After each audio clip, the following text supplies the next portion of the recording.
मेरी आवाज आ रही है सब लोग?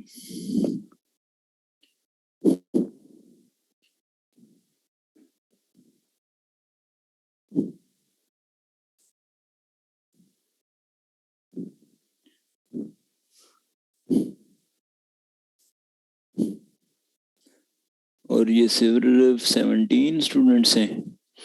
ये कौन सा बैच है अभी जो इतने कम स्टूडेंट्स वाला है? ओबी 26।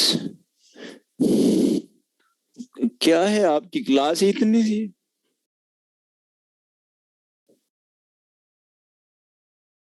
या है नहीं अभी स्टूडेंट्स?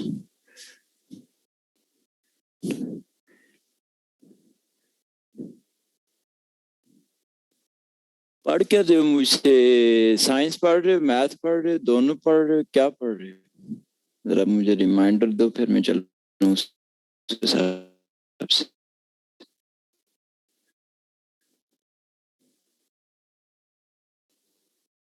जी।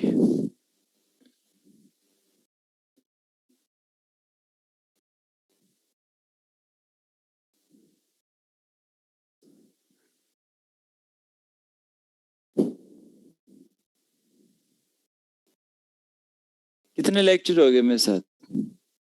और उसमें क्या क्या पढ़ा? साइंस पढ़ रहे हो, ठीक है। और एक लेक्चर हुआ है फिजिकल एंड आईटी, ठीक है। और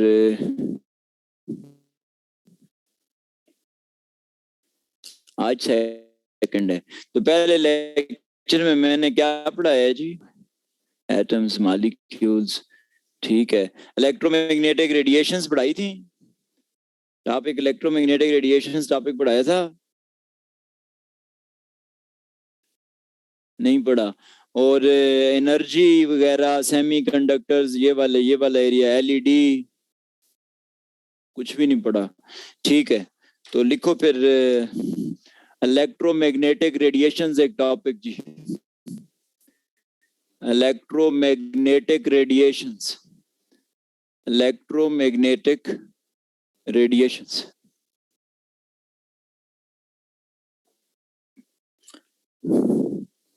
अच्छा, रेडिएशन बजाते खुद कोई चीज नहीं है। असल में तो होती हैं इलेक्ट्रोमैग्नेटिक वेव्स। असल में तो होती हैं इलेक्ट्रोमैग्नेटिक वेव्स। तो इलेक्ट्रोमैग्नेटिक वेव्स क्या लिखें जरा? These are the waves, these are the waves, या हम इस टॉपिक के नाम पे गौर कर देना। These are the waves which require no medium, which require no medium for their propagation. The waves which require no medium for their propagation. Such waves are called electromagnetic waves. The waves which require no medium for their propagation. ऐसी waves जिनको medium require नहीं होता, propagate करने के लिए जिनको medium की जरूरत नहीं होती, ऐसी वेव्स को हम इलेक्ट्रोमैग्नेटिक वेव्स नाम देते हैं। ऐसी वेव्स, नई बात नहीं है। आप सूरज से रोजाना सूरज से आप लाइट लेते हो, लाइट बगैर किसी मीडियम के सूरज से जमीन तक पहुंचती है, तो हम कहेंगे लाइट को मीडियम नहीं चाहिए, तो लाइट इलेक्ट्रोमैग्नेटिक वेव है। For example light waves, common example है लाइट वेव्स, और भी बहुत सारी हैं, लेकिन सबसे कॉमन एग्जांपल दे रहा हूँ लाइट वेव्स। बगैर मीडियम के आती हैं, रोजाना सूरज से जमीन तक पहुंचती हैं, तो वो इलेक्ट्रोमैग्नेटिक वेव्स हुई ना।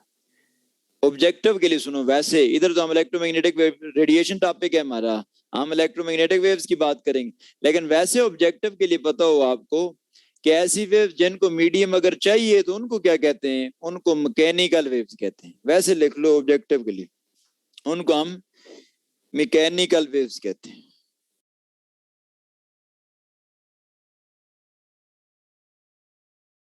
मसलन साउंड वेव्स मैकेनिकल हैं। Sound waves are mechanical waves. Sound waves require medium, इनको तो मीडियम चाहिए होता है, इनको तो मीडियम चाहिए होता है।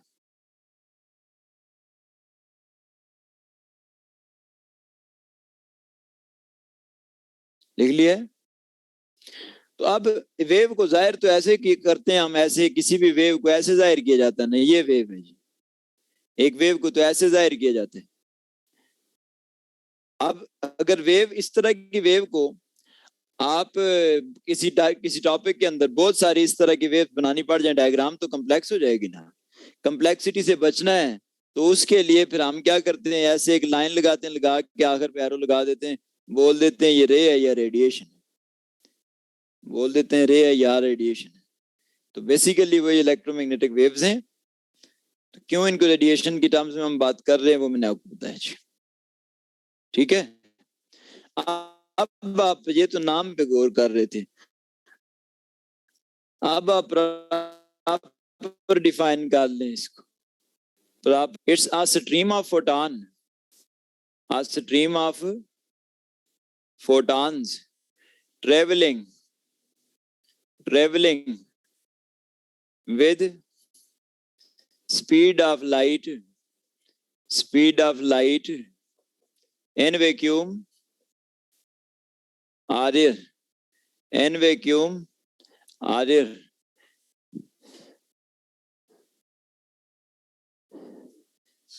That is called electromagnetic radiation.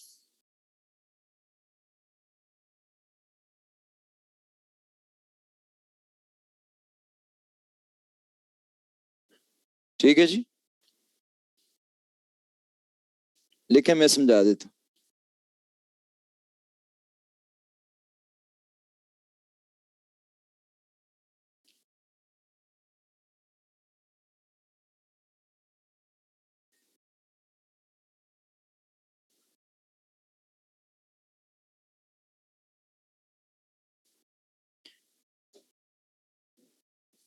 अच्छा, अब जी फोटान बोला है, फोटान क्या होता है? ये तो पैकेट्स ऑफ एनर्जी होते हैं ना, ये तो पैकेट्स ऑफ एनर्जी होते हैं, बंडल्स ऑफ एनर्जी होते हैं। और स्पीड ऑफ लाइट, इसको सी से जाहिर करते होते हैं, ये होती है 3 × 10⁸ मीटर पर सेकंड। पूछता है ऑब्जेक्टिव में, जबानी याद होनी चाहिए। एग्जैक्टली बता रहा हूँ, CSS 18 का ऑब्जेक्टिव था, पूछी थी स्पीड ऑफ लाइट। ठीक है, वैक्यूम और air, vacuum absence of air को कहते हैं, वैक्यूम के absence of air, vacuum is absence of air.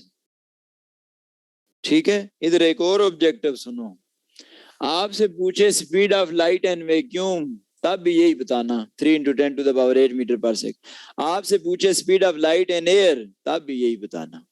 Air में और वैक्यूम में स्पीड ऑफ लाइट सेम रहती है। हाँ, किसी लिक्विड या सॉलिड की बात करें फिर स्पीड ऑफ लाइट रिड्यूस हो जाती है, depending upon nature of that particular liquid और सॉलिड।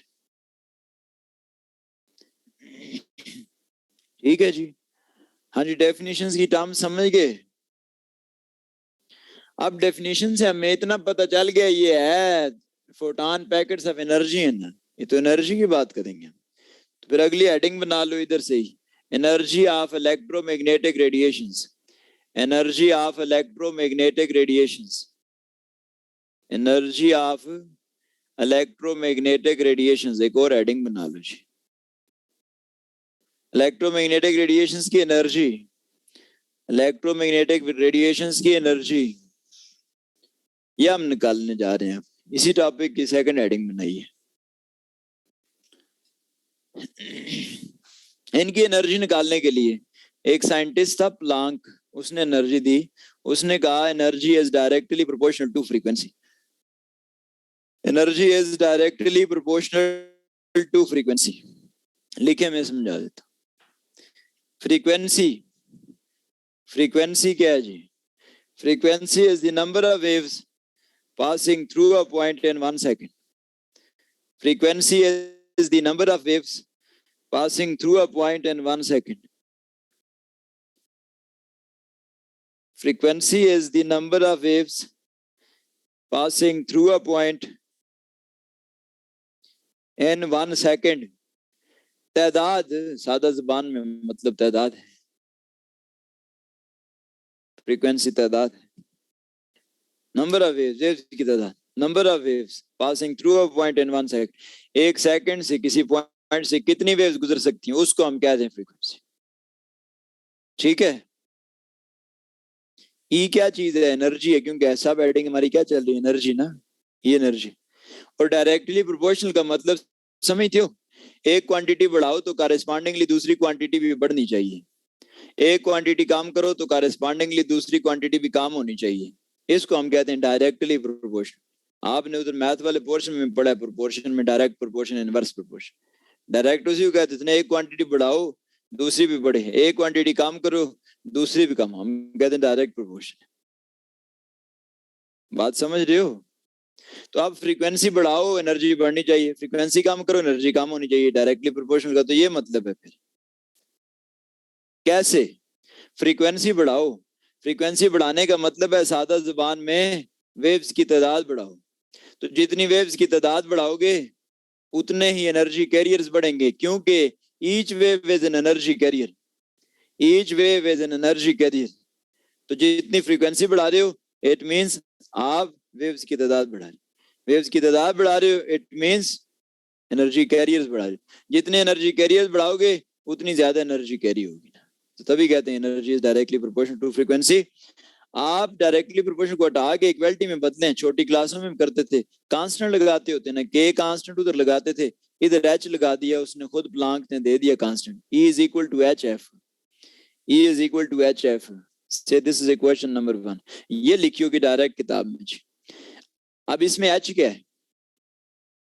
एच क्या है? H is Planck's constant, value 6 into 6.6 into 10 to the power minus 34 joule seconds,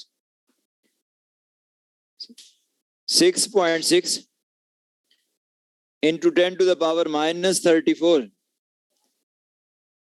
6.6 into 10 to the power minus 34 joule seconds, 6.6 into 10 to the power minus 34 joule seconds।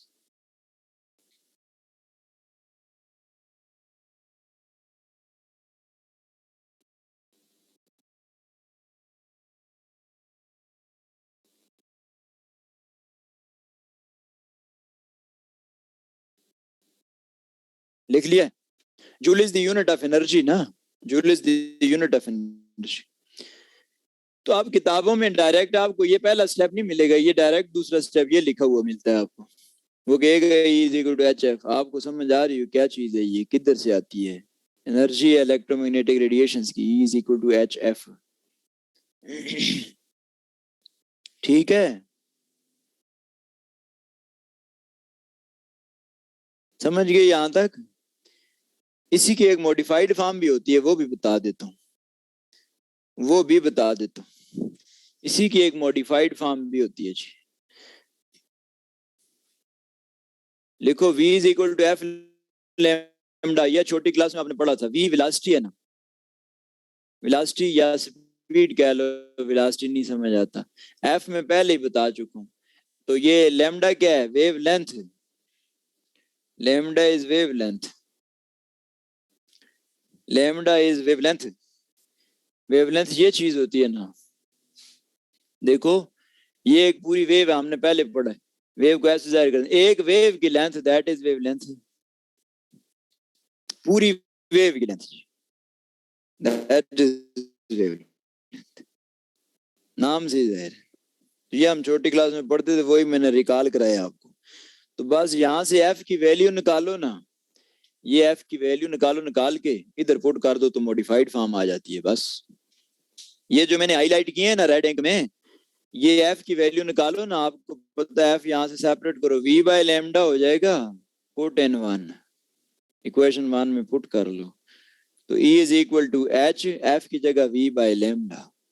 ये जो मैंने highlight किया हुआ है, F की value निकाल के, एफ की वैल्यू निकाल के मैंने इधर पुट की है सिर्फ, और कुछ नहीं किया। ये जो हाईलाइट किया था एफ, इधर से मैंने एफ की वैल्यू निकाली है सिर्फ, ये v बाय लैम्डा हो गया, लैम्डा इधर मल्टीप्लाई था तो उस तरफ जाके डिवाइड, इसको मैंने इधर एफ की जगह पुट कर दिया, E is equal to H V by lambda. अब एक आर्गुमेंट लिखो, as speed of light is represented by c, वो ऊपर हमने जाहिर भी की है, ये देखो ना, as speed of light is represented by c, as speed of light is represented by c। तो c से इसको जाहिर करें तो इसको आप यूं लिख लें, E is equal to H C by lambda. ये मैंने हाईलाइट कर दिया, दूसरा रिलेशन ये आ गया। ठीक है, लिखो यहां तक, जस्ट मुझे 2 मिनट दोगे।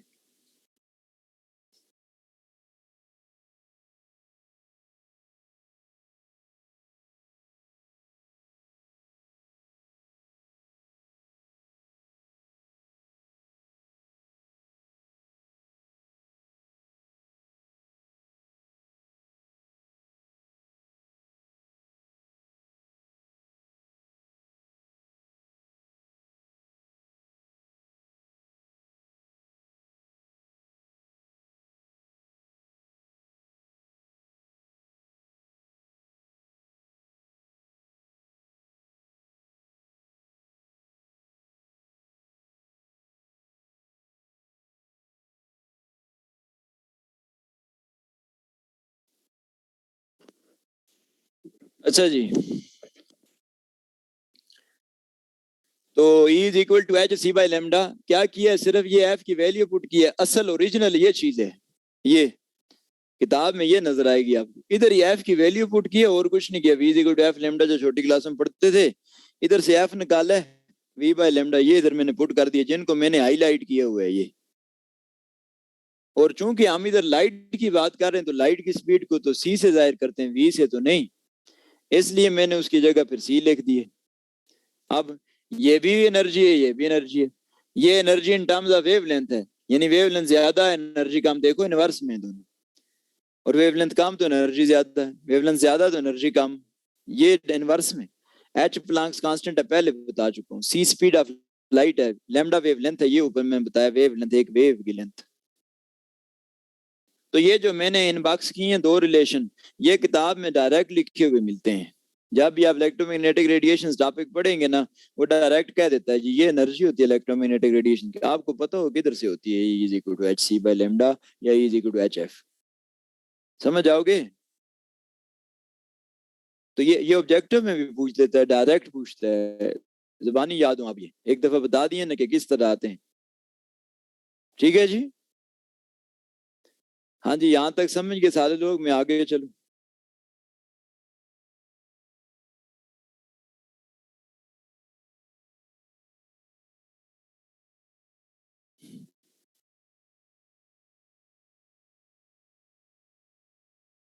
तो ये हमारे टॉपिक की सेकंड हेडिंग चल रही थी, इस पर हमने डिबेट की है। ये चीजें जो हाईलाइट की हुई हैं ये समझिए। अब इसी टॉपिक की तीसरी हेडिंग में ये रेस करने लगा, तीसरी हेडिंग लिखूंगा इसी टॉपिक की, आप लिख लें। इलेक्ट्रोमैग्नेटिक रेडिएशंस की ही एक और सब हेडिंग आप लिखें, spectrum of electromagnetic radiation. Spectrum of electromagnetic radiation, तीसरी heading, spectrum of electromagnetic radiations. Electromagnetic radiations का स्पेक्ट्रम। इलेक्ट्रोमैग्नेटिक रेडिएशंस हम पहले इधर डिस्कस कर चुके हैं क्या चीज है। फिर आप कहते हैं स्पेक्ट्रम। स्पेक्ट्रम किताबों वाला स्पेक्ट्रम लिखता है। अगर आपको स्पेक्ट्रम लफ्ज मुश्किल लगता है तो आप अपनी समझ के लिए वैसे साथ क्लेरिफिकेशन के लिए लिख लो टाइप्स। यानी जब वो कहता है स्पेक्ट्रम ऑफ इलेक्ट्रोमैग्नेटिक रेडिएशन, इसका मतलब ये समझा जाएगा कि आप इलेक्ट्रोमैग्नेटिक रेडिएशन की टाइप्स की बात करने वाले हैं। सिंपल ये है, ठीक है। तो इस तरतीब में लिखना, इसी तरतीब में जिधर मैं जिस तरह मैं लिख रहा हूँ, क्योंकि इसी में ऑब्जेक्टिव याद करने होते हैं हमने। तो पहले लिख लो गैमा रेज, फिर लिख लो एक्स रेज, फिर लिख लो अल्ट्रा वायलेट। उसके बाद ऐसे जगह छोड़ना, जगह छोड़ के लिखो विजिबल लाइट, विजिबल लाइट। उसके बाद लिख लो इंफ्रारेड, उसके बाद लिख लो माइक्रोवेव्स, और उसके बाद लिख लो रेडियो वेव्स। ये इसी तरतीब में लिखो, रेडियो वेव्स। तीन बातें इनके बारे में कॉमन है। एक आप लिखेंगे जी एनर्जी का एरो यूं लगा लो, बॉटम टू टॉप, यूं एरो लगाओ एनर्जी वाला। फिर फ्रीक्वेंसी वाला एक और एरो इसी तरह का लगाओ। ये तीन एरो लगाओ, मैं समझाता हूँ कि। और वेवलेंथ लैम्डा, ये टॉप टू बॉटम लगाओ, lambda wavelength top to bottom लगाओ।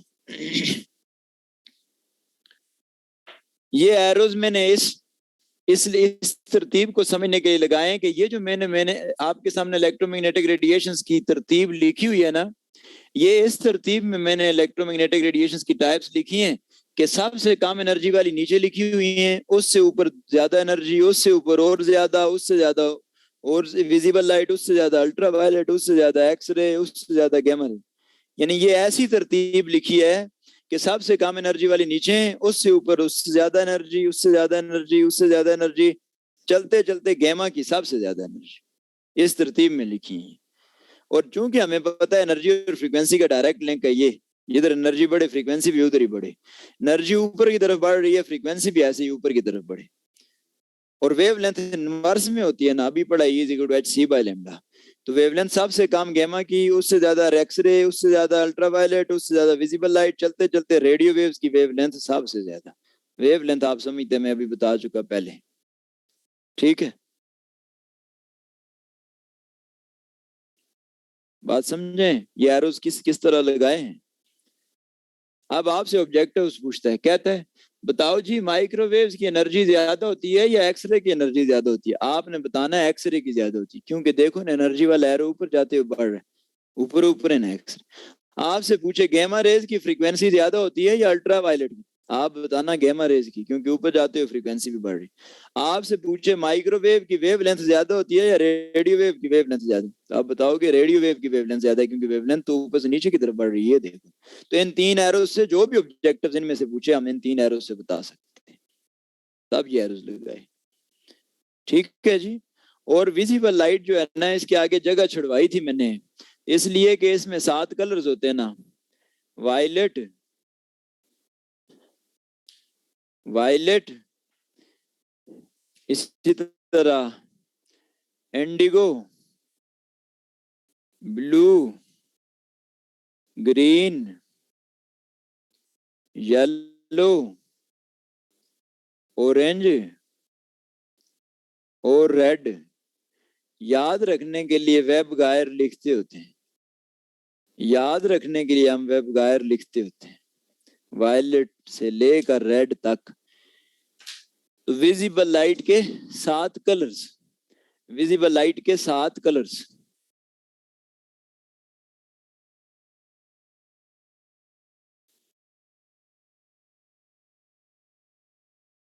अगर यहां तक लिख लिया, फिर मैं इनको थोड़ा इंट्रोड्यूस करता जाऊं ताकि आपको पता चले ना ये डेली लाइफ में होती किधर है।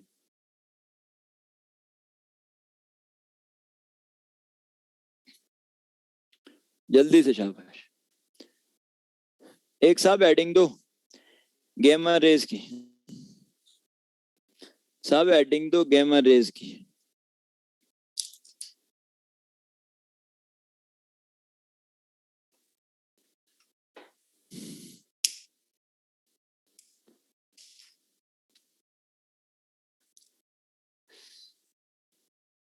गेमा रेज का इंट्रोडक्शन करते हैं जी। पहली बात देखो, गेमा रेज ऊपर ऊपर सबसे ज्यादा एनर्जी इनकी है, सबसे ज्यादा एनर्जी इनकी है जी। तो आप लिखें हाईएस्ट एनर्जी है इनकी, गेमा रेज के बारे में, हाईएस्ट एनर्जी है इनकी। दूसरी बात हाईएस्ट फ्रीक्वेंसी भी है, देखो फ्रीक्वेंसी वाला एरो भी ऊपर की तरफ जा रहा है ना। दूसरी बात हाईएस्ट फ्रीक्वेंसी है इनकी।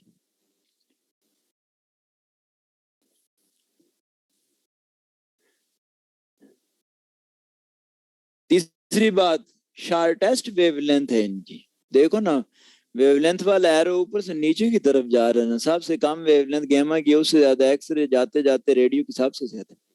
ये जो तीन एरोज लगे हुए हैं ना बोर्ड पे, इनसे ही लिखवा रहा हूँ, ठीक है।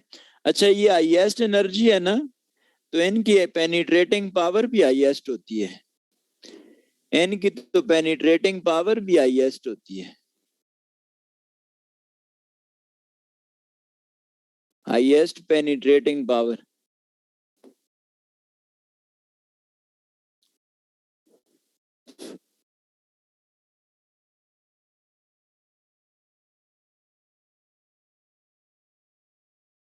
लिख लिए, पेनिट्रेटिंग पावर ये होती है ना किसी सरफेस में से पास करने की एबिलिटी, उसको कहते हैं पेनिट्रेटिंग, पेनिट्रेटिंग पावर, किसी सरफेस में से पास करने की एबिलिटी, ठीक है।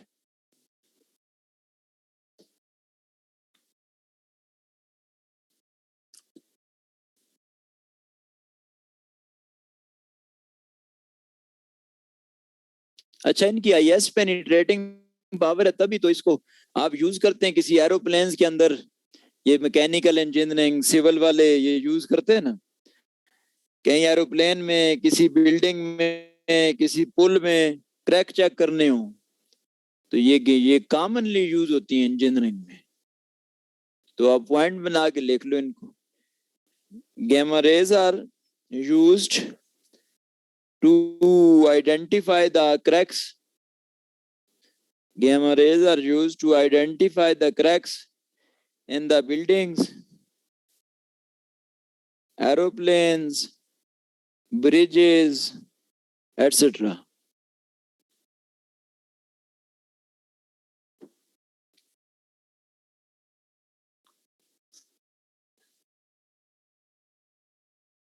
लिख लिए?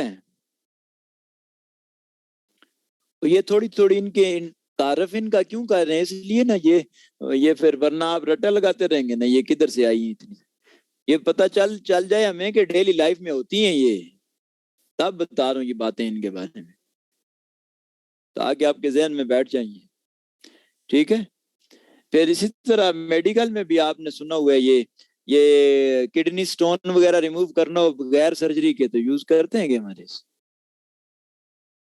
या अक्सर बॉडी के किसी पार्ट में एक्सेप्ट ब्रेन ट्यूमर वगैरह हो तो उसके लिए भी यूज करते हैं। तो आप लिख लें इन medical gamma rays are used to remove the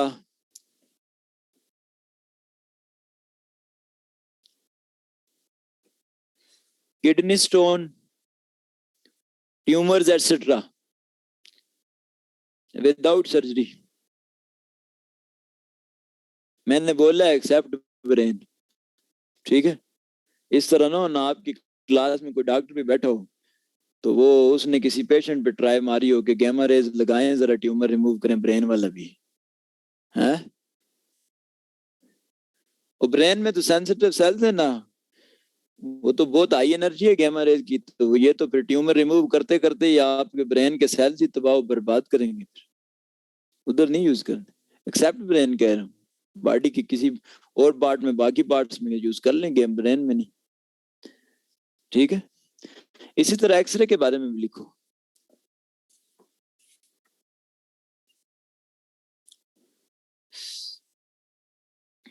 x ray के बारे में भी 3 बातें फिर कॉमन आएंगी, देखो वो arrows, energy, frequency, wavelength. Energy के बारे में आप लिखे ना एक्सरे की, energy of x-ray is less than gamma. देखो ऊपर जाते हुए एनर्जी बढ़ रही है, गेमा की सबसे ज्यादा है, तो नीचे फिर एक्सरे की कम हुई ना एनर्जी। तो energy of x-ray is less than gamma and more than ultraviolet. वो एनर्जी वाले एरो को देखते हुए लिख रहा हूँ, energy of x-ray is less than gamma and more than ultraviolet.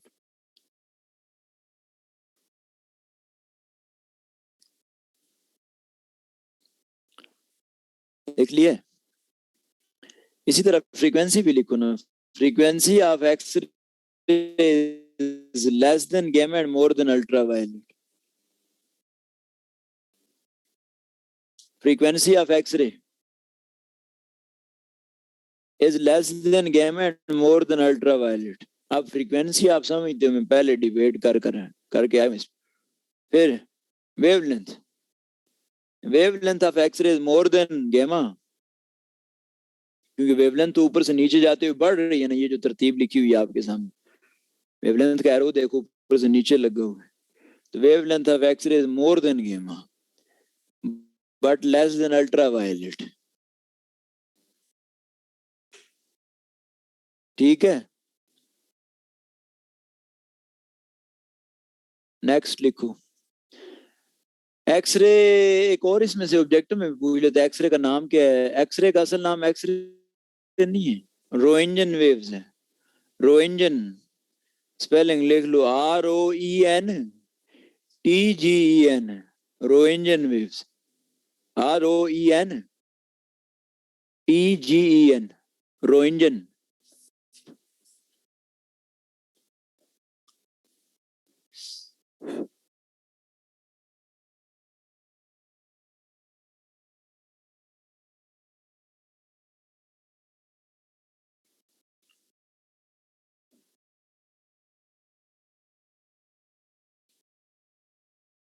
लिख लिया? रोइंजन वेव्स, रोइंजन इसका डिस्कवरर था ना, उसी के नाम से रोइंजन। तो एक्स से इसको सिंपलिसिटी से हम पुकार लेते हैं ना, क्योंकि डेली लाइफ में देखें ना एक्सरे का यूज ही बहुत ज्यादा है। ये भी आपकी कॉमन ऑब्जर्वेशन है, देखें ना आपका कहीं फ्रैक्चर हो जाता है तो कॉमनली आप कह रहे होते हैं जाओ जी एक्सरे करा के आओ, है। तो ये भी कॉमन यूज है इसके, इसलिए एक्सरे कह देते हैं ना।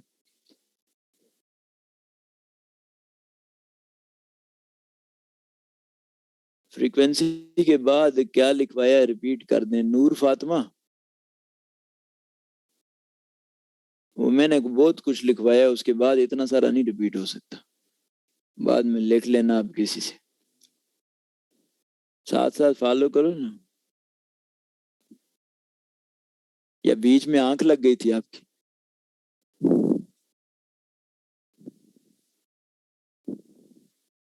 नेक्स्ट लिखो, इसी को पॉइंट बनाओ। एक्सरेज को पॉइंट बनाओ। एक और आप लिखें, x-rays are used to visualise the internal structure of the body. X-rays are used to visualise the internal structure of the body.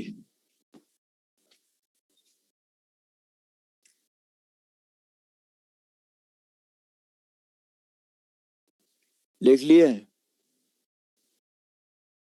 इसी तरह एटम्स के बारे में भी हमने पढ़ा हुआ है, उधर से चूंकि ये टॉपिक हमने पहले पढ़ा हुआ है तो इसलिए उससे रिलेटेड पॉइंट भी आपको समझ आ सकता है, लिख लो।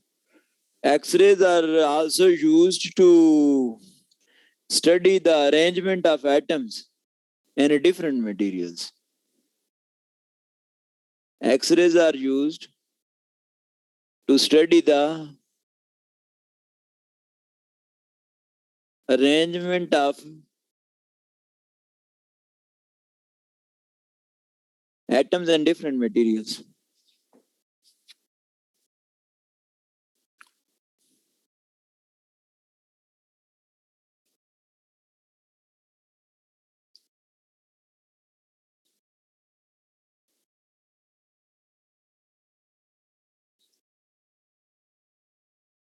एटम्स हम समझते हैं किसी मटेरियल का छोटा सा पार्टिकल है ना, हर मटेरियल दुनिया का छोटे छोटे पार्टिकल से मिलकर बने ना, छोटे छोटे पार्टिकल से मिलकर बना है हर मटेरियल। तो हर एक मटेरियल के अंदर एटमों की अरेंजमेंट डिफरेंट है ना। आयरन में डिफरेंट एटम्स की अरेंजमेंट है, सिल्वर में डिफरेंट है, कॉपर में डिफरेंट है, हर एक में। तो वो डिफरेंट अरेंजमेंट पढ़ने के लिए भी यूज करते हैं एक्सरे को। खास नाम है इस टेक्निक का, एक्सरे डाइफ्रैक्शन कहते होते हैं। एक्सरे डाइफ्रैक्शन नाम है उस टेक्निक का जिससे इसकी एटमों की अरेंजमेंट पढ़ते हैं हम यूजिंग एक्सरेज। ठीक है। इसी तरह अल्ट्रा वायलेट के बारे में भी लिख लो। अल्ट्रा वायलेट, इनका भी तारुफ करो जरा, ये किधर होती है डेली लाइफ में। तीन बातें फिर कॉमन है, लिखो, एनर्जी, फ्रीक्वेंसी और वेवलेंथ। ये आप खुद लिखोगे, अब बार बार एक ही बात रिपीट हो रही है ना, ऊपर वो कंपैरिजन करके लिखो ना। अल्ट्रा वायलेट के बारे में वो तीन एरो लगे हैं बोर्ड पर, उधर से देख के लिखो। कि एनर्जी लिखोगे, energy of ultra violet is less than x-ray, more than visible light.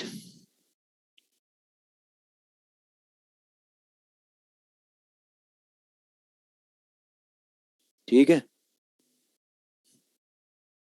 इसी तरह फ्रीक्वेंसी भी लिखो और वेवलेंथ भी, वर्ड्स लिख लो, एक्सप्लेन खुद करो उन एरोस को देखते हुए, बस बार बार एक ही बात रिपीट हो रही है। फिर ये अल्ट्रा वायलेट कौन सी हैं? ये आपने ग्लोबल वार्मिंग पढ़ लिया है? लिंक करूं उस टॉपिक के साथ। ग्लोबल वार्मिंग में आपने बोला होगा ना, कसरत से ये बातें करते हो कि हमारे एटमॉस्फेयर में ओजोन होती है जो सूरज से आने वाली अल्ट्रा वायलेट रेडिएशन से हमें बचाती है? तो यही वाली अल्ट्रा वायलेट है जिनकी बातें आप उधर कर रहे थे, ग्लोबल वार्मिंग। तो ये डेली लाइफ में है ना। Global warming, ozone layer, ozone depletion, shortly लिख लो, बस एक दो पॉइंट्स लिखना शॉर्टली।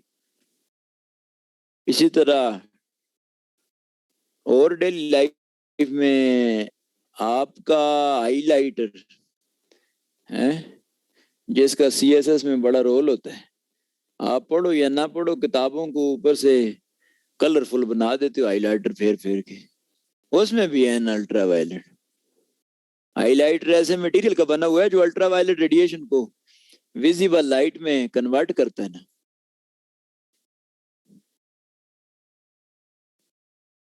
हाईलाइटर भाई ये उस मटेरियल का बना जो अल्ट्रावायलेट को विजिबल लाइट में कन्वर्ट करता। तब आप किताब में जब हाईलाइटर फेरते हो ज्यादा प्रोमिनेंट दिखाई देता।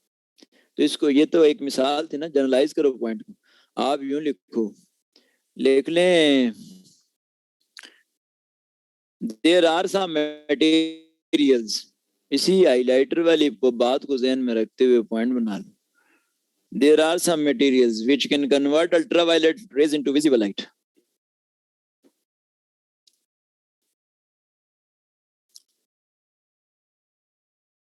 Ultraviolet light into visible light. There are some materials which can convert ultraviolet light into visible light. मैंने मिसाल दिया आपको। नीचे चलो विजिबल लाइट पर।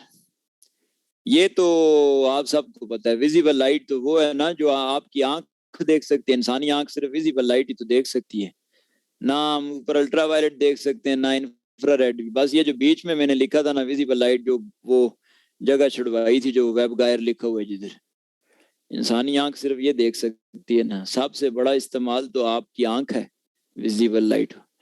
इसमें हाँ इसके नाम भी होते हैं और वो भी लिख लो, किताबों में लिखे हुए आते हैं कहीं। विजिबल लाइट का एक और नाम है वाइट लाइट, वो भी लिख लो, वाइट लाइट।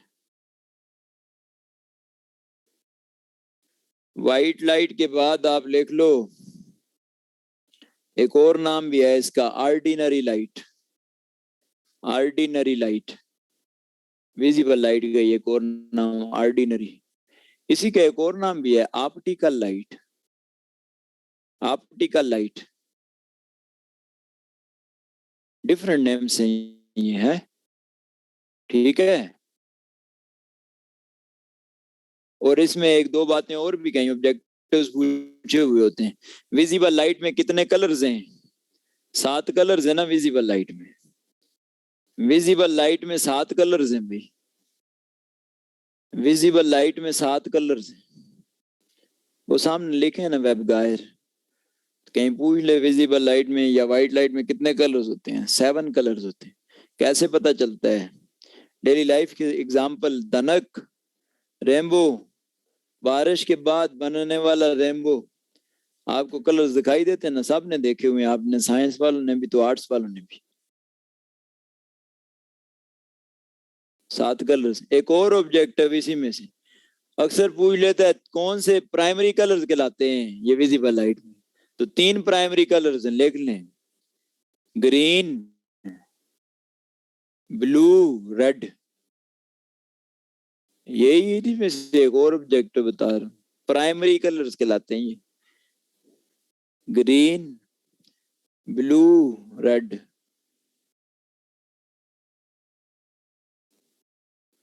इसी तरह नीचे इंफ्रारेड, इसका भी तारफ करो। इंफ्रारेड के बारे में 3 बातें लिखो, फिर वही एनर्जी, फ्रीक्वेंसी, वेवलेंथ। वो जो एरो लगे हुए उधर से लिखने, एनर्जी, फ्रीक्वेंसी और वेवलेंथ।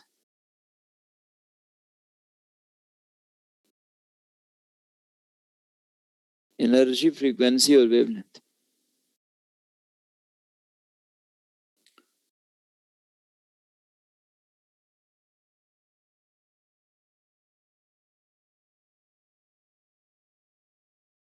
इंफ्रारेड, ये भी डेली लाइफ की मिसाल आपको दूं। आपके मोबाइलों में ब्लूटूथ आने से पहले इंफ्रारेड होते थे, अगर आपको याद हो, 8-10 साल पहले तक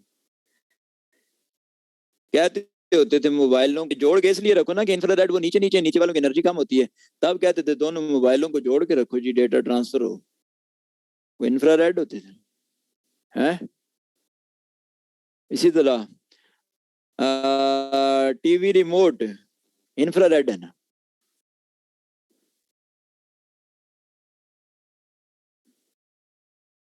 ठीक है। और इसी तरह नाइट विजन टेक्नोलॉजी, उसमें भी इंफ्रारेड है ना। नाइट विजन टेक्नोलॉजी इंफ्रारेड है।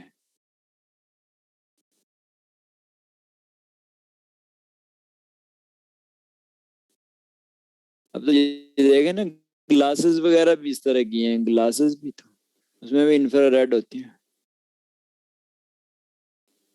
इसी तरह माइक्रोवेव्स के बारे में भी लिखो जी, एनर्जी, फ्रीक्वेंसी और वेवलेंथ तीनों पॉइंट्स लिख लोगे, फिर एरो से लिख लोगे माइक्रोवेव्स के बारे में, एनर्जी, फ्रीक्वेंसी, वेवलेंथ।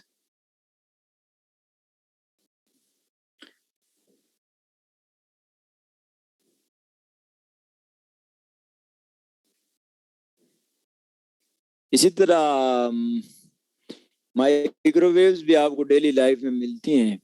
ये आपके घरों में माइक्रोवेव ओवन सबसे कॉमन एग्जांपल है इसकी। तो माइक्रोवेव ओवन है, माइक्रोवेव ओवन भाई, माइक्रोवेव होती है ना उसमें। इसी तरह ये ट्रैफिक वाले जो आपको पकड़ लेते हैं ओवर स्पीडिंग पर, माइक्रोवेव है ना, माइक्रोवेव यूज करते हैं।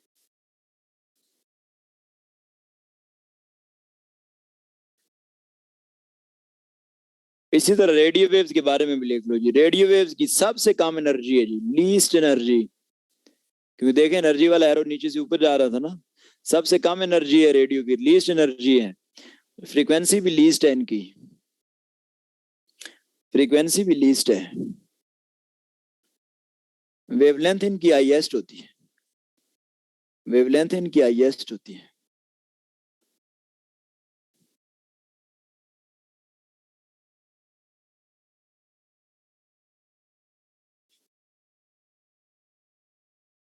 ठीक है।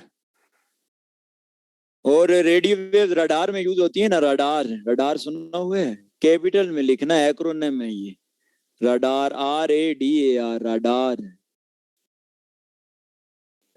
एक्रोनिम इसका बनता है radio detection and ranging, radio detection and ranging. तो वो रेडियो वेव्स होती है ना इसमें। प्रीडोमिनेटली रडार आप यूज करते हो ना बॉर्डर्स के ऊपर, एरोप्लेन का पता लगाता है यार, एरोप्लेन हमारी तरफ आ रहा है या हमसे अवे जा रहा है, रडार है।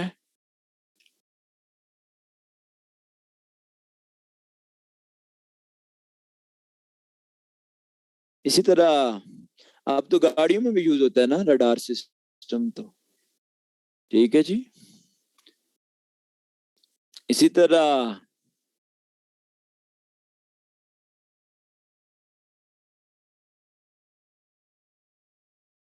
आप टीवी में, रेडियो में, मोबाइल फोन में, सब रडार, ये रेडियो वेव्स ना, TV, radio, mobile phone, radio waves. Satellites, GPS सुने हुए हैं आपने, GPS है, रेडियो वेव्स यूज करते हैं।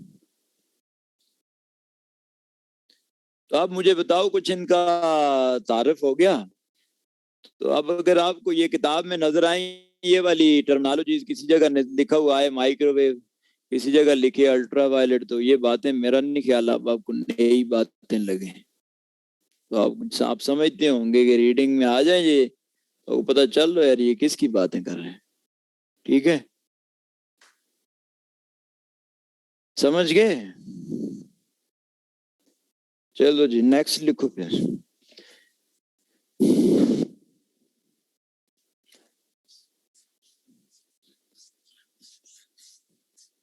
एक और लिख लें आप, टॉपिक लिखो एनर्जी, एनर्जी, फिजिकल साइंसेस में ही नजर आएगा टॉपिक आपको। एनर्जी, यूनिट इसके जूल होते हैं, जूल बंदे का नाम था उसी के नाम पे है। एनर्जी क्या है जी, it is the ability of a body to do work, ability of a body to do work, किसी बॉडी की काम करने की सलाहियत, उसको हम कहते हैं एनर्जी, किसी बॉडी की काम करने की सलाहियत।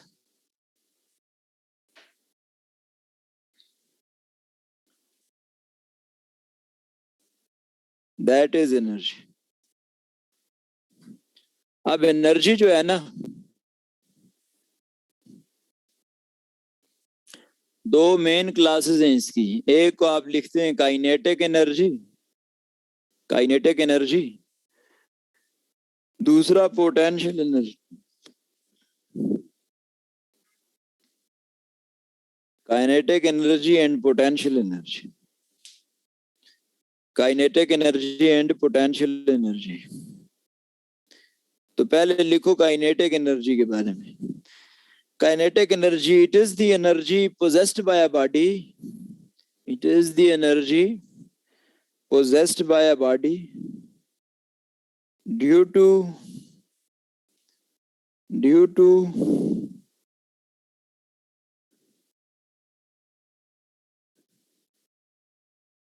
its motion, energy possessed by a body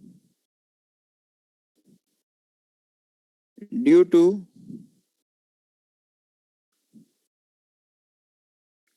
its motion, that is called kinetic energy।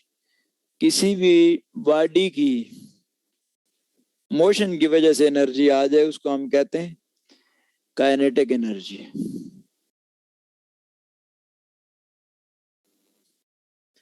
Daily life की एग्जांपल से समझाता हूं। आपकी कॉमन ऑब्जर्वेशन, आप दो गाड़ियां टकराती हुई देखते हैं ना, जब टकराती हैं तो डैमेज होती हैं गाड़ियां। अगर वो स्लो चलती हुई आए ना तो कम डैमेज होती हैं, और डैमेज होता है एनर्जी की वजह से ही है। डैमेज होता है तो एनर्जी की वजह से। वही दो गाड़ियां जब ज्यादा स्पीड से चलती हुई आए फिर आपस में टकरा जाएं, आप देखते हो ज्यादा डैमेज होती हैं। हालांकि गाड़ियां पहले भी वही थी, बाद में भी वही हैं, लेकिन हम देखते हैं जब ज्यादा स्पीड से चलती हुई आई हैं गाड़ियां तो ज्यादा डैमेज हुई हैं। मतलब उनके अंदर एनर्जी ज्यादा आ गई, उनके अंदर एनर्जी ज्यादा आ गई। कैसे एनर्जी ज्यादा आ गई जी? क्योंकि उनके अंदर क्वांटिटी ऑफ मोशन ज्यादा थी ना, ज्यादा स्पीड से चलती हुई आई हैं। तो ज्यादा स्पीड से चलने का क्या मतलब है? क्वांटिटी ऑफ मोशन ज्यादा थी। तो इस मिसाल से हमें मीनिंग्स मिलते हैं कि जितनी क्वांटिटी ऑफ मोशन ज्यादा होगी, ज्यादा क्वांटिटी ऑफ मोशन से बॉडी के अंदर एनर्जी भी आ जाती है, तो उसको हम नाम दे रहे हैं काइनेटिक एनर्जी। कहीं ऑब्जेक्टिव में पूछ ले तो ये होती है kinetic energy is equal to half M V square. Half M V square आप छोटी क्लासों में पढ़ते थे। Half M V square, m is mass of the moving body, m is mass of the moving body, v is velocity, velocity नहीं समझ आता तो स्पीड कह दो। ये आप तो डिराइव करते होते थे छोटी क्लास में। तो हाफ एम वी स्क्वायर होती है काइनेटिक एनर्जी। पोटेंशियल एनर्जी भी लिखो। Potential energy, it is the energy possessed by a body, energy possessed by a body due to change in its position, energy possessed by a body due to change in its position, energy possessed by a body due to change in its position। किसी body के अंदर position में change की वजह से जो energy आ जाती है उसको हम कहते हैं पोटेंशियल एनर्जी। पोजीशन में चेंज से कैसे एनर्जी आ सकती है? जमीन से एक पत्थर उठाना, उसको आप सर्टेन हाइट तक ले जाओ, तो वो सर्टेन हाइट तक जो पोजीशन चेंज हुई है उसके अंदर पोटेंशियल एनर्जी आ गई है। पता कैसे चलता है एनर्जी आ गई है? उसको सर्टेन हाइट पे ले जाके ना, नहीं उसको गिराओ ना हाइट से और नीचे रखो अपना पाँव, तो पता चलता है फिर कि एनर्जी है उसमें, है? ये बात मैं कह रहा हूँ कि पोजीशन चेंज करने से भी एनर्जी आ जाए। दूसरी कॉमन मिसाल, हर रोज आप अपने घरों में मोटर लगाते हो, पानी ले जाते हो छत पे टैंक में, टैंक से पानी वापस मोटर के बगैर ही आ रहे होते। हालांकि बगैर एनर्जी के दुनिया में कोई चीज हिल भी नहीं सकती, तो पानी कैसे आ सकता है टैंक से नीचे तक? बगैर एनर्जी के तो नहीं आ सकता। इसका मतलब उसके पास एनर्जी है, वो पोटेंशियल एनर्जी तो होती है कि जो सर्टेन हाइट पे आप लेके गए हो पानी को, तो पानी के अंदर वो पोटेंशियल एनर्जी स्टोर हो गई थी। वाटर टैंक के अंदर छत पर पोटेंशियल एनर्जी तो होती है जिसके तहत वो वापस नीचे आता है। तो पोटेंशियल एनर्जी ऑब्जेक्टिव में पूछ ले कहीं एक्सप्रेशन इसका, तो वो होता है mgh। पोटेंशियल एनर्जी है mgh, potential energy mgh। m is mass of the body जिसको आपने मूव कराया है, m is mass of the body, g is gravitational pull of the earth, g is gravitational pull of the earth, h is the height, h is the height,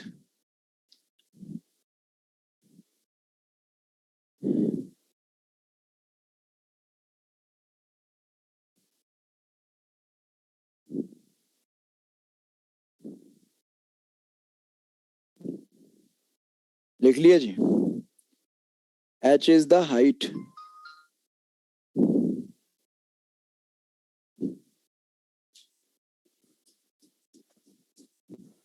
अब potential energy की दो सब classifications हैं जी, फर्द। एक को हम कहते हैं gravitational potential energy, gravitational potential energy. दूसरे को हम कहते हैं elastic potential energy, elastic potential energy. Gravitational potential energy और दूसरा है इलास्टिक पोटेंशियल एनर्जी। तो पहला जी gravitational potential energy.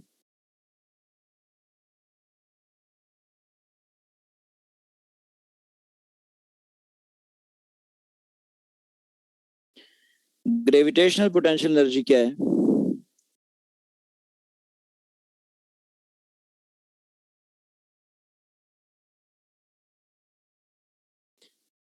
When an object is moved against the force of gravity, when an object is moved, when an object is moved against the force of gravity, against the force of gravity, its energy is gravitational potential energy. Its energy is gravitational potential energy. Gravitational potential energy. When an object is moved against the force of gravity, its energy is gravitational potential energy.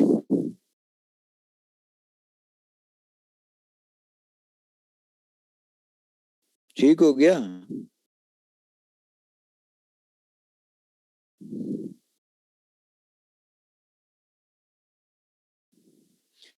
वो मैं अभी जो water tank वाली मिसाल दे रहा था ना, potential energy थी, लेकिन against the force of gravity थी। वो पोटेंशियल एनर्जी की कौन सी किस्म थी? वो ग्रेविटेशनल पोटेंशियल एनर्जी थी, क्योंकि against the force of gravity. पत्थर वाली जो मिसाल दी थी वो भी against the force of gravity, तो ग्रेविटेशनल पोटेंशियल एनर्जी। दूसरा elastic potential energy. Elastic elasticity से निकला हुआ है, तो पहले इलास्टिसिटी लिख लो, तो फिर हमें इलास्टिक पोटेंशियल एनर्जी समझ आ जाएगी। Elasticity,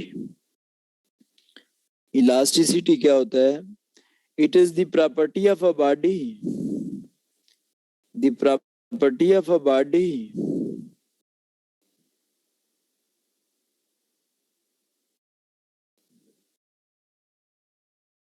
due to which it regains its original shape.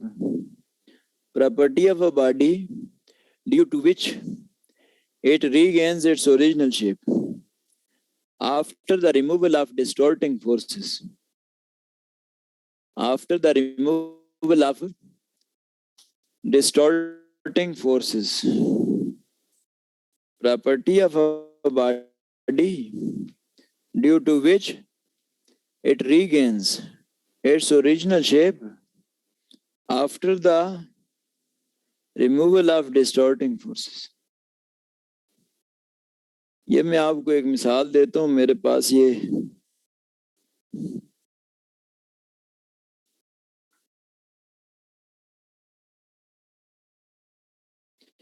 ये एक रबड़ बैंड है मेरे पास।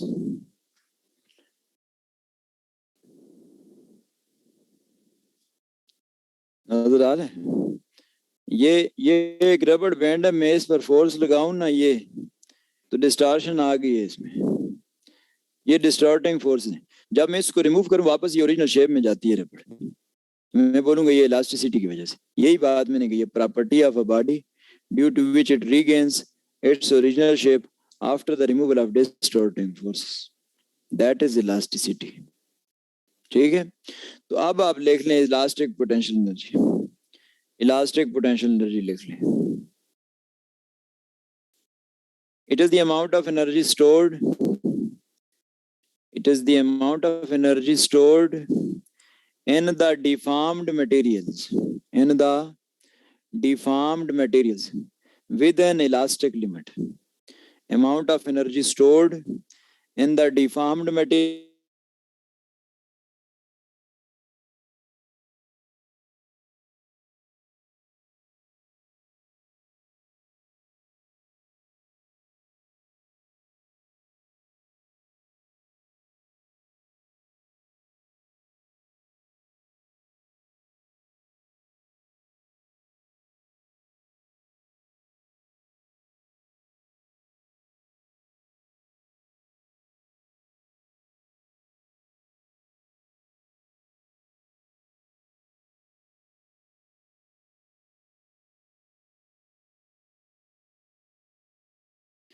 पार्टिकल्स की पोजीशन रबड़ में चेंज हो रही है तो पोटेंशियल एनर्जी, तो इलास्टिक लिमिट में रहते हुए है तो इलास्टिक पोटेंशियल एनर्जी। ठीक है,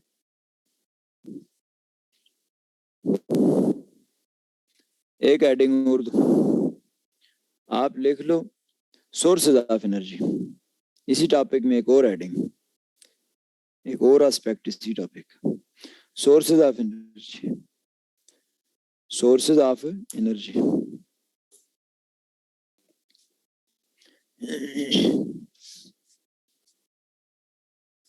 सोर्सेज ऑफ एनर्जी,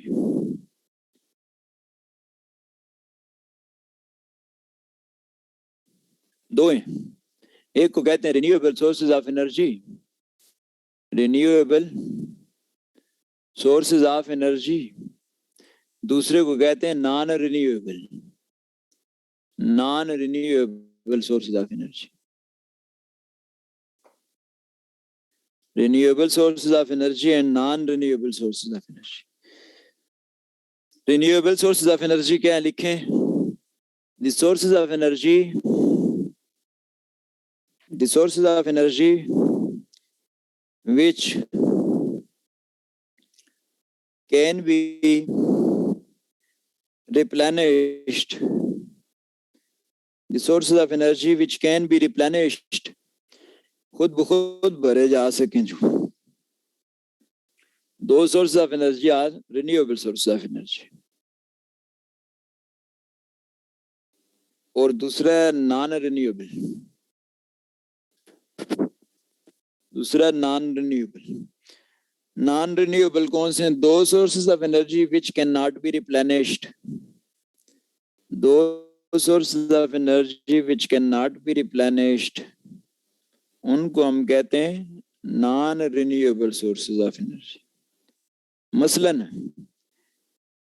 कोल, कोयला, कोल, ऑयल, गैस, ये नॉन रिन्यूएबल है।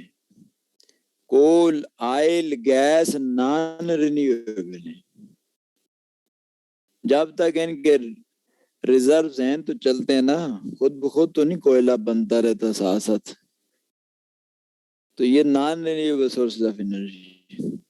जबकि रिन्यूएबल जो है ना, उनमें सबसे कॉमन एग्जांपल है सोलर एनर्जी की। रिन्यूएबल की मिसालें दे रहा हूं, सबसे कॉमन एग्जांपल है सोलर एनर्जी। इसी तरह एक और विंड एनर्जी, ये रिन्यूएबल की मिसाल है, विंड एनर्जी। इसी तरह एक और लिख लें आप, टाइडल एनर्जी, TIDE, टाइड से है, टाइडल, टाइडल एनर्जी। इसी तरह एक और है आइडल एनर्जी, आइडल। इसी तरह एक और है जियोथर्मल एनर्जी, जियोथर्मल एनर्जी, ये मिसालें सारी मैंने रिन्यूएबल की दे दी, रिन्यूएबल सोर्सेज एनर्जी की ये। और अब तो दुनिया overall he non renewable sources of energy से रिन्यूएबल पर जा रही है, नॉन रिन्यूएबल से रिन्यूएबल सोर्सेज ऑफ एनर्जी पे जा रही है।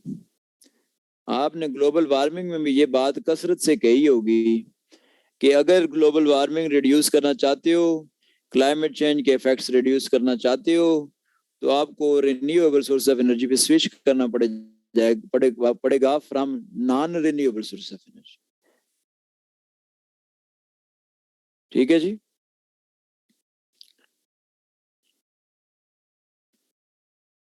इसमें से फिर आप लिख लें, पहले आप लिखें सोलर एनर्जी का जरा तारुफ कर लेते। Solar energy, solar energy, solar energy के बारे में आप लिखें ना, conversion of sun's energy into electrical energy, that is solar energy. Conversion of sun's energy into electrical energy.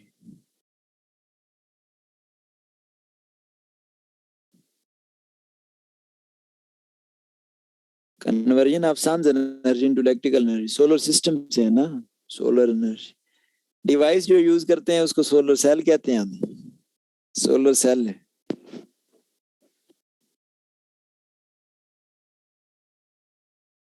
Solar cells ji.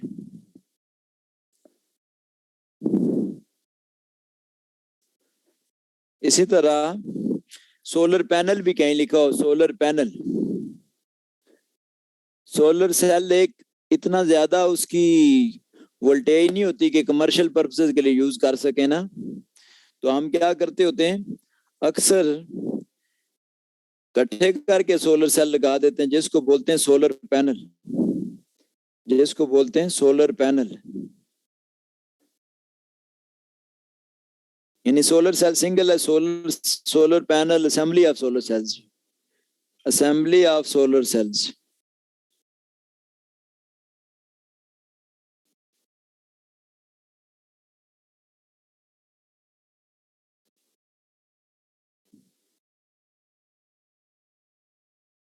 Assembly of solar sales.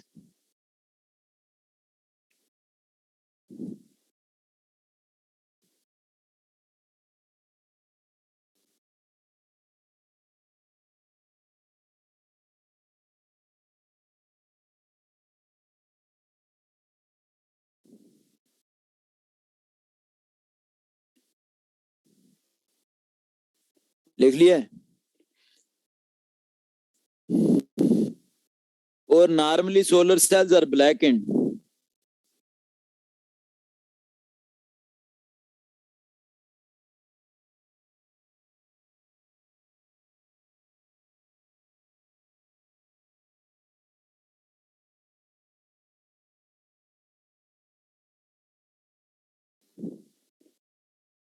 Normally solar cells are black and. क्यों black इसलिए किए जाते हैं कि black colour आपको पता है ना बेस्ट एब्जॉर्बर है।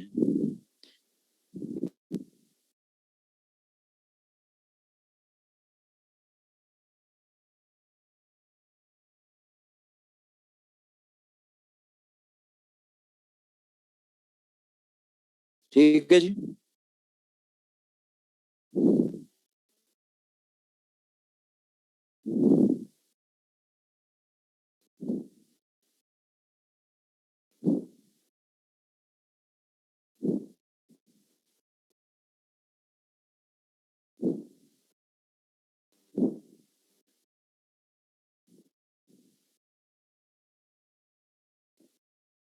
लिख लिया सर? बायोफ्यूज रिन्यूएबल है, बिल्कुल मारुख, बायोफ्यूज रिन्यूएबल है। इनिशियल एनर्जी उनकी सन से आती है, बाकी वो रीग्रो होते रहते, तो बायोफ्यूज भी रिन्यूएबल सोर्स ऑफ एनर्जी में आते हैं। ठीक है, बायोफ्यूज रिन्यूएबल में ख्याल करो, बायोफ्यूज रिन्यूएबल में फासल फ्यूल्स नहीं, फासल फ्यूल्स ये कोल ऑयल वगैरह ये तो नॉन रिन्यूएबल, बायोफ्यूल्स का कह रहा हूं। ठीक है, इसी तरह ये सोलर एनर्जी प्रोजेक्ट्स है ना, आपके सी पैक में भी पढ़ते हैं आप, ये बावलपुर में कायदे आजम सोलर पार्क्स, दूसरे क्या नाम है, हाँ वो विंड एनर्जी, बिल्कुल वो भी सी पैक के अंडर है। ठीक है जी। तो विंड एनर्जी में लिख लें, wind energy mechanical energy is converted into electrical energy, in mechanical energy, in wind energy mechanical energy is converted into electrical energy, mechanical electrical में कन्वर्ट होती है। मैकेनिकल होता है फिजिकल प्रोसेस, कोई कोई फिजिकल प्रोसेस।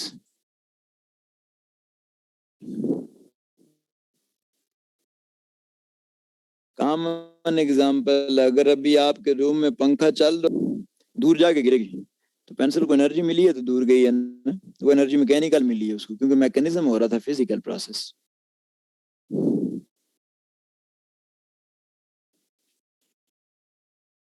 ठीक है।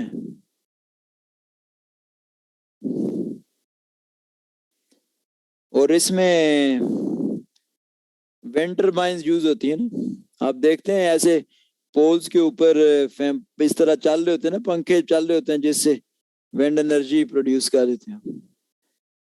कॉमन एग्जांपल जी जमपीर की, सिंध में हैदराबाद से कराची जाते हुए रास्ते में नूरियाबाद के करीब जी, जमपीर, ये नाम भी आपने सी पैक में पढ़ा होगा, विंड एनर्जी प्रोजेक्ट है ना। इसी तरह टाइडल एनर्जी, टाइडल टाइड से निकला हुआ है, टाइड्स, टाइड्स क्या होती है देख लें। Tides are the waves generated on the surface of water. Tides are the waves generated on the surface of water due to gravitational pull of the moon. Due to gravitational pull of the moon. चांद की gravity की वजह से waves बने पानी की surface पे, उसको हम कहते हैं टाइड्स। वैसे वेव एक general phenomena, tide specifically linked with that of gravity of the moon. Tide waves तो जनरल इस तरह है, आप देख कोई भी सोर्स ऑफ डिस्टरबेंस हो सकता है, तालाब में पत्थर फेंको तो तब भी वेव्स बन जाती है। ठीक है, आप खुद कूदो तालाब में तो तब भी वेव्स बन जाती है, लेकिन टाइड्स नहीं होंगी। वो टाइड्स तो वो हैं जो चांद की ग्रेविटी की वजह से, चांद की ग्रेविटी है ना, due to gravitation pull of the moon. चांद की ग्रेविटी कितनी होती है? 1/6 of gravity of the earth. Gravity of the moon is 1/6 of gravity of the earth. Earth की ग्रेविटी से को 6 से डिवाइड करो, चांद की आ जाती है ग्रेविटी, जमीन के चांद की है। बाकी प्लैनेट्स के भी चांद होते हैं ना, कुछ आपके अपने चांद भी होते हैं, मैं जमीन के चांद की बात कर रहा हूँ। 1/6 of gravity of the earth, earth की ग्रेविटी को 6 से डिवाइड करो तो जमीन के चांद की ग्रेविटी आ जाएगी। बात समझे हो?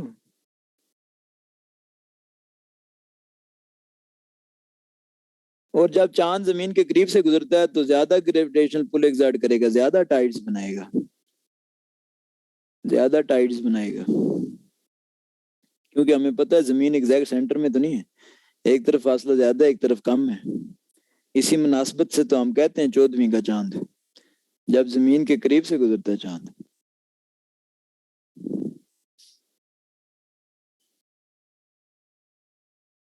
ठीक है, इसके लिए भी डिवाइस यूज करते हैं, साल्टर्स डक कहते हैं उसको, साल्टर्स डक। लिखो SALT salt, ER Salter, duck DUCK, Salter's duck device का नाम है ना, जो टाइडल एनर्जी के लिए यूज होती है।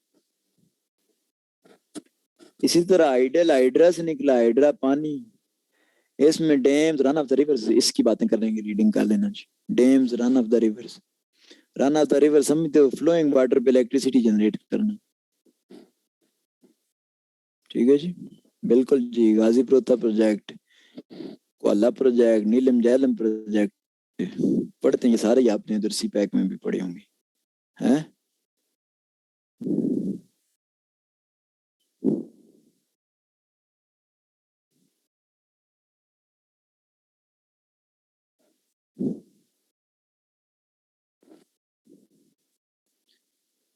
इसी तरह लिख लो जी, लास्ट वन एग्जांपल मैंने दी हुई थी आपको जियोथर्मल की। जियोथर्मल, जियो मीन अर्थ, थर्म मीन हीट, अर्थ की हीट यूटिलाइज करना, अर्थ की हीट यूटिलाइज करना। अर्थ के अंदर भी हीट है ना, वोल्केनोस के बारे में सुना होगा आपने, आतिशफिशा टॉपिक भी है हमारे सिलेबस में, जब डिजास्टर वाला एरिया आएगा तो पढ़ाऊंगा। तो अर्थ की हीट यूटिलाइज करना जी, उसको हम गीजर्स की मदद से, पाइप होते हैं ना ऐसे जमीन के अंदर, प्रेशर एडजस्ट करके एक तरफ से प्रेशर ज्यादा एक तरफ कम करके वो हम अर्थ की हीट को एक्सट्रैक्ट करके बाहर ले आते हैं with the help of geysers. Geysers devices है ना जो जियोथर्मल के लिए यूज करते हैं। ठीक है, तो ये कॉमन टॉपिक है जी, रीड कर लेना। तो ये मैंने आपको एक ओवरव्यू दिया इसका, बाकी ये आपने उधर करंट अफेयर में भी पढ़ा होता है ऑलरेडी। चलें जी, ब्रेक कर लो। तो ब्रेक के बाद अगले टॉपिक्स पढ़ेंगे जी, फिर हम एलईडी पढ़ाना है और सेमीकंडक्टर्स वगैरह ये चीजें। ठीक है, तो ब्रेक के बाद फिर कंटिन्यू करेंगे यहीं से आगे।